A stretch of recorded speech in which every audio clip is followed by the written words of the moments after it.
And welcome back to 5 Minutes with KeRusso. We're going to wrap up our time in Genesis this morning, and we'll get into something else the next time. Some wonderful stuff coming your way, but let's spend some time here because I want to tie some threads together, several things that we've been kind of surfacing, okay? You remember in Genesis chapter 10, we were reading these genealogies of Noah, his family line. We came across his son Shem, whose name, Shem means name. And they kind of introduced a little thought here, name. What's in a name? How does one make a name for themselves? What kind of a name do they carry? What kind of name do they make? Then we looked in Genesis chapter 11, this Tower of Babel, about people, a story about people who wanted to make a name for themselves by building this temple where they could associate with the gods instead of having life with the God. Well, we know what happened with that. It just dismal failure. The God wasn't going to let that continue. What happens after that story, you'll see two more of those markers. This is the account. One is in verse 10. This is the account of Shem's family line. The other is in verse 27. This is the account of Terah's family line.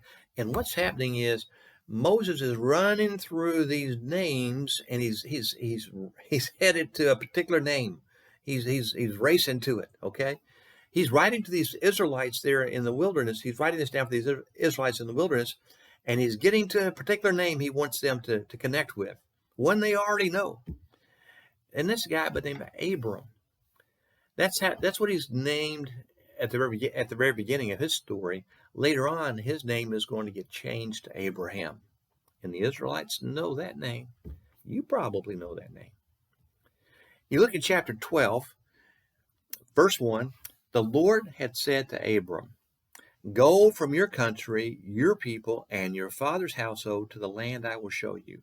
I will make you into a great nation, and I will bless you, and I will make your name great, and you will be a blessing. I will bless those who bless you, and whoever curses you, I will curse, and all peoples on earth will be blessed through you." I don't know why God picked Abram. God doesn't explain that, but he does pick him. And what he says to Abram, he's probably like any other guy who's wanted to make a name for himself, and God says to him, "I will make your name great. I will make your name great. You don't have to worry about that. Just follow me." Well, Abraham does that. Abram does. Later on, like I said, his name gets changed to Abraham. He follows God. He doesn't do it perfectly all the time, but he does it well. And he does it devotedly. He follows God. And centuries later, Moses is out in the wilderness, maybe at the foot of Mount Sinai, where God has called these descendants of Abraham out of Egypt, out of slavery, to a mountain where he's going to make them into his nation. He's going to make them great. That's what he wants to do. And those people, hundreds of years after Abraham has died, they know him. In fact, they know their God as the God of Abraham, Isaac, and Jacob. God made Abraham's name great, even though he didn't follow God perfectly.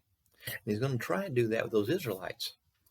Now, that's not going to be so easy with them because most of them are not going to want to follow God. They're going to want to do their own thing. They're going to want to be like those people at the Tower of Babel and make their own kind of a name. So you and I, when we read stories like this, these first 11 chapters, what we're reading is a story of how God created people. And he created them so that he could walk with them and be with them, and they would walk with him. And he gives them that opportunity over and over and over again, but he always gives them a choice.